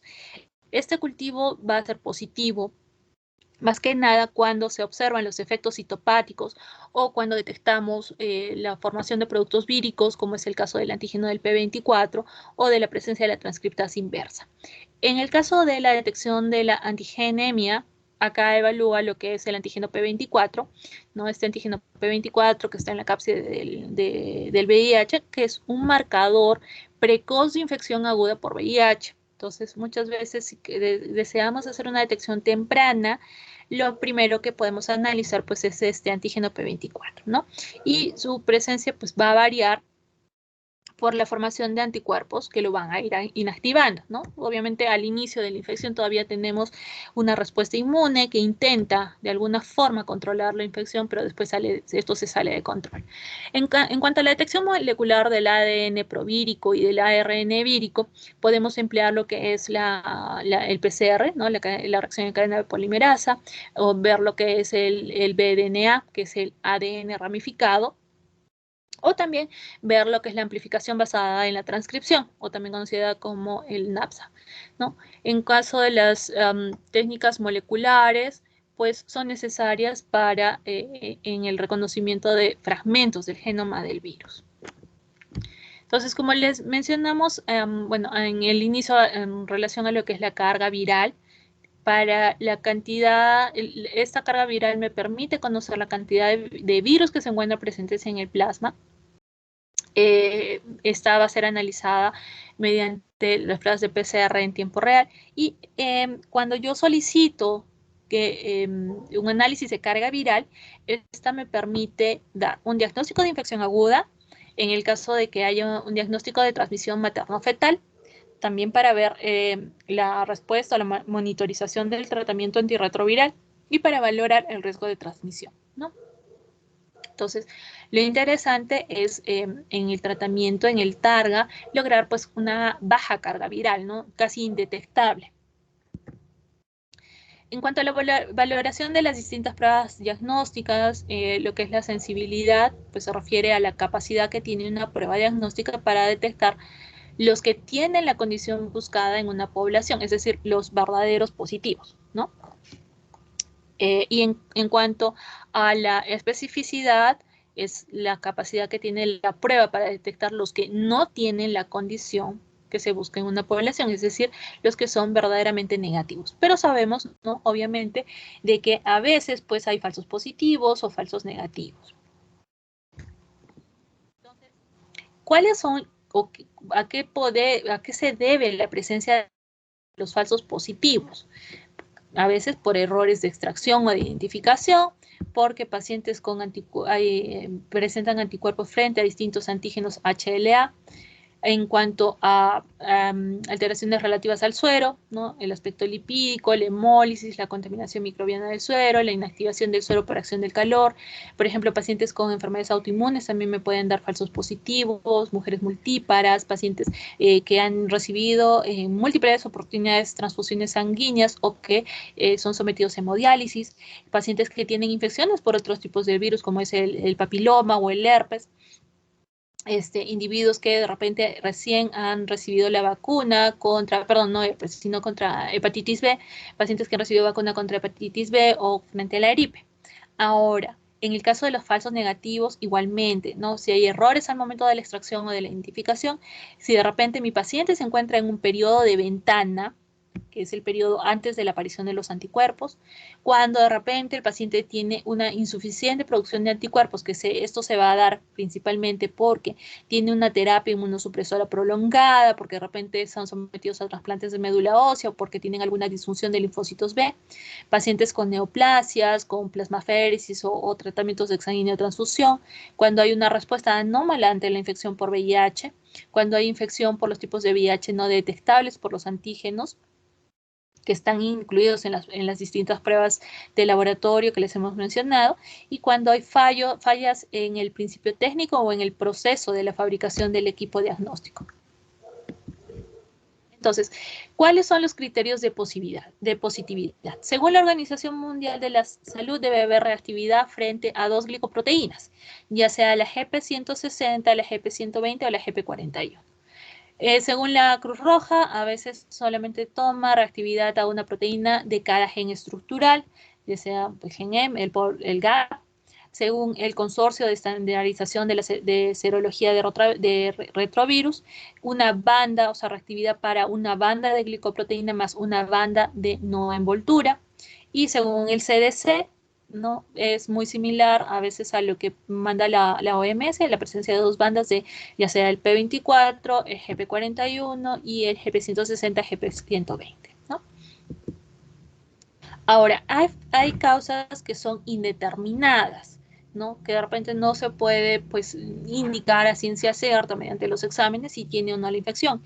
Y en estos casos se dan porque hay una infección aguda, porque el paciente a veces se encuentra en un estadio muy avanzado, en recién nacidos de madres seropositivas. Acuérdense de que los anticuerpos en los recién nacidos se van a mantener hasta los 18 meses, ¿no? O sea, puede pasar 18 meses y este recién nacido va todavía a tener anticuerpos de la madre. Pasado eso, pues recién vamos a ver realmente cuál es la respuesta del recién nacido.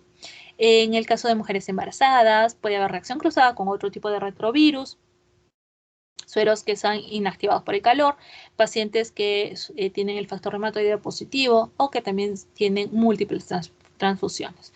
Entonces, en este caso, en estos casos de respuestas indeterminadas, lo que se aconseja es tomar una nueva muestra para ver la variación de las bandas. Por ejemplo, también solicitar carga viral para ver si es que de repente el paciente se encuentra en infección aguda o repetir la muestra al mes, ¿no? Igualmente, lo que les mencionaba, ¿no? Los distintos algoritmos de diagnóstico para el caso del VIH, ¿no? Se puede, el famoso, pues acá entraría lo que sería el ELISA, ¿no? Si el ELISA sale positivo, ver el Western blot para ver si es VIH1. Si es positivo, perfecto, ya tenemos el diagnóstico. Si es indeterminado, ahí sí tendremos que ver si es que optamos por hacer una PCR cualitativa. Si sale positivo, tenemos el diagnóstico. Si sale negativo, igualmente nos confirma. O también volver a hacer un Western blot, pero esta vez para el VIH2, ¿no? Si es positivo o negativo, está confirmado, pero también hay algunas oportunidades que puede salir indeterminado, ¿no? Y si el Western blot pues no sale negativo, pese a tener un ELISA positivo, pues el diagnóstico queda como negativo. Acuérdense que siempre el Western blot va a ser lo que nos va a mandar, ¿no? Igualmente. En el caso para lo que es la donación de sangre. Hace ya mucho tiempo, ustedes sabían de que el riesgo pues, por contaminarse por VIH o hepatitis a través de transfusiones sanguíneas era muy alto, ¿no? Se han logrado tener muy buenos estándares para lo que es el cribado o el tamizaje de la sangre, ¿no? En los donadores.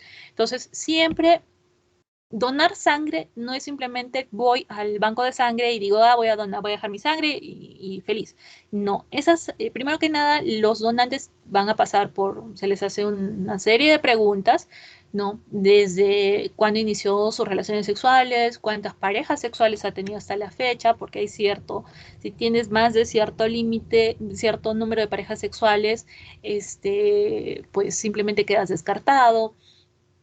Antes se tomaba mucha precaución o simplemente no se aceptaban a las personas con tatuajes, listo. En ese caso me parece que ha variado un poco. Ver si es que ellos han recibido alguna transfusión, ¿no? Entre muchas otras preguntas. Es un cuestionario un poco largo, ¿no? Y de acuerdo a las respuestas, recién se les va a llamar a ver si para que donen o no.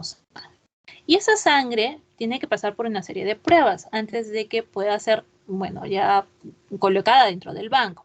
Entonces, una de las pruebas va a ser pues, realizar ELISA, pero para tanto VIH-1 como para VIH-2. Si sale negativo para ambos, pues es un producto válido para donar, no hay problema. Si sale positivo, la primera ELISA, se repite en la misma muestra de sangre y en la misma bolsa. Ahora, uno o los dos análisis mantiene la positividad. Si es que sí, vamos a pasar, bueno, sabemos si es que no, pues simplemente, si es que no es positivo, pues puede ser nuevamente pasado al área de que sea válida para la donación. Si es que se mantiene la positividad en uno de esos exámenes, entonces vamos a ver que se va a desechar los productos en cuarentena, lo que es el plasma, o podemos repetir, podemos hacer un Western blot. Si sale negativo este Western blot, pues el donante es apto.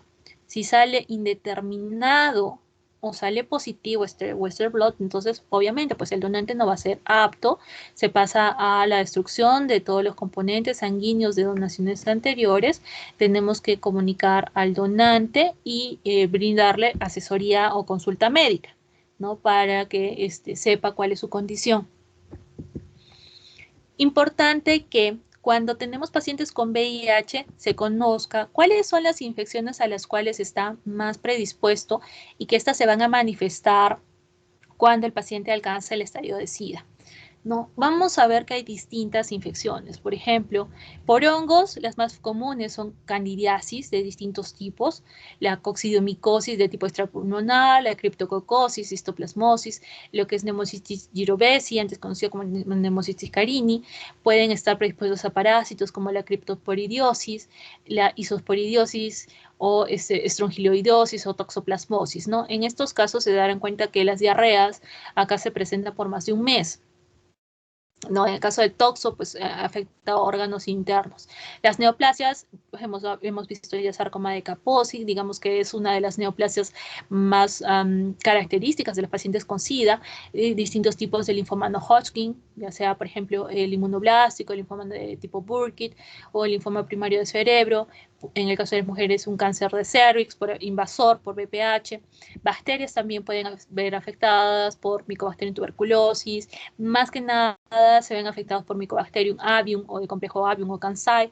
Neumonías, van a tener neumonías bacterianas recurrentes, pueden tener Salmonella notifi, que van a causar una septicemia recurrente, o también infecciones por nocardia, ¿no? Por el mismo VIH, los pacientes van a lograr desarrollar una demencia y también se habrán dado cuenta un síndrome consuntivo relacionado al VIH. No es clásica la apariencia que van a tener estos pacientes. Existen compromisos neurológicos importantes relacionados al VIH, como es la neurotoxoplasmosis, la neurocriptococosis, la tuberculosis meningoencefálica y obviamente la demencia, ¿no? Y en el caso del compromiso pulmonar, vamos a tener neumonías por neumococo, por Pneumocystis jirovecii con una presentación subaguda crónica y la tuberculosis pulmonar, ¿no? En cuanto al tratamiento, pues va dirigido a lo que son los recuperar o intentar aumentar el número de linfocitos TCD4. Ese tipo de tratamiento usted lo va a encontrar como el famoso TARGA, ¿no? El tratamiento antirretroviral de gran espectro o de amplio espectro o de gran rango, donde vamos a ver que se va a dar cuando tengo un conteo, cuando mis pacientes tienen síntomas de inmunosupresión, cuando tengo pacientes que tienen un CD4 menor o igual a 500, cuando tienen asociado nefropatía por VIH, cuando hay un deterioro neurocognitivo, cuando necesitan quimio o radio por alguna neoplasia, cuando hay otro tipo de infecciones autoinmunes por VIH cuando de repente la paciente se encuentra gestando. También se ha visto en pacientes con VIH agudo con síntomas cuando, por ejemplo, tienen una pareja que es serodiscordante, ¿no? Y esto debe ser tratado por un comité de expertos. Entonces, el Targa abarca una serie de fármacos, ¿no? Las combinaciones varían y hay que probar, ¿no? Dependiendo del paciente. No es tanto una receta como una receta de cocina, sino hay que ver cuál es, primero, que el paciente no tenga tantos síntomas secundarios relacionados al tratamiento, que se adecue bien, que haya una buena respuesta, ¿no? Que no me haga resistencia, ¿no? A veces, por ejemplo, las combinaciones que tenemos acá, por ejemplo, el caso del tenofovir, entre citabina, el efavirenz, o lo que es el abacavir, la mibudina, efavirenz. Lo más conocido es que me parece que es esta combinación, la decidubudina, la mibudina con efavirenz, ¿no? La otra cosa que, además de darle el Targa, se debe hacer con estos pacientes, pues es adicionar el tratamiento profiláctico, ¿no? Como les dije, cuando el paciente llega al estadio SIDA, pues está más propenso a ciertas infecciones oportunistas, ¿no? Por ejemplo, en el caso de la neumocistis, vamos a ver de que está como indicación darle cotrimoxazol. En el caso del criptococo le damos fluconazol, toxoplasma. Ojo que esto es menos de, cuando el paciente tiene menos de 200 en conteo de CD4, tiene más predisposición a neumocistis. Igualmente que el criptococo, cuando tiene menos de 100 de CD4, tiene predisposición a toxoplasma, y para eso yo puedo utilizar cotrimoxazol o, si no, sulfadiazina más pirimetamida. En el caso de que tenga un conteo de linfocitos T menos de 50, va a verse más predispuesto a tener citomegalovirus, para el cual voy a dar ganciclovir. O también, si por ejemplo tengo dentro de las pruebas que se realiza, sale con PPD positivo o con contacto positivo para Mycobacterium en tuberculosis, yo puedo darle como profilaxis, no como tratamiento, isoniazida, ¿no? Entonces, la finalidad del tratamiento para estos pacientes es no solamente lograr disminuir la carga viral, lograr recuperar algún tipo de respuesta mediante el aumento de los linfocitos TCD4, sino también fijarnos muy bien a cuáles son los otros microorganismos a los cuales se puede ver afectado y darles pues el tratamiento profiláctico oportuno, ¿no? Para que no haya mayores complicaciones. Entonces, por ejemplo, ustedes se habrán dado cuenta de que hay personajes muy conocidos que viven infectados por VIH durante muchísimos años, ¿no? Es más, en los Estados Unidos existe un jugador de básquetbol que es muy conocido, que actualmente, gracias a los tratamientos a los cuales se han sometido, pues su carga viral es indetectable, ¿no? Y ha recuperado un buen conteo de linfocitos CD4 y lleva una vida completamente normal, ¿no?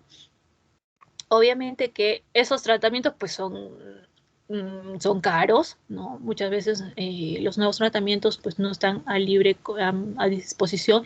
En el Perú sí tenemos un programa de Targa, ¿no? Manejado por el ministerio, donde los pacientes infectados por VIH gratuitamente van a recibir el tratamiento, ¿no?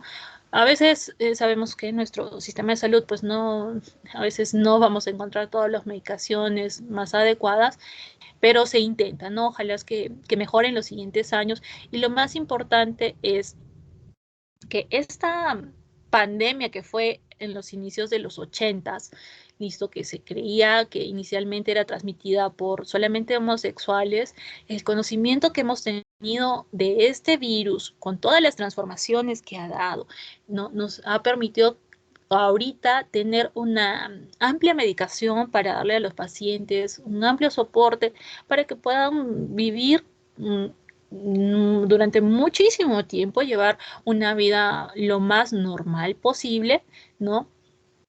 Sin que este virus pues se convierta en una tara social, ¿no? Yo creo que el conocimiento que tenemos ahora acerca de lo que es el VIH ha cambiado muchísimo, ¿no? Ya dejaron, creo, de ser tan estigmatizados como lo eran en los años 80, en los años 90, ¿no? Como si fueran unos leprosos. Actualmente, ¿ves?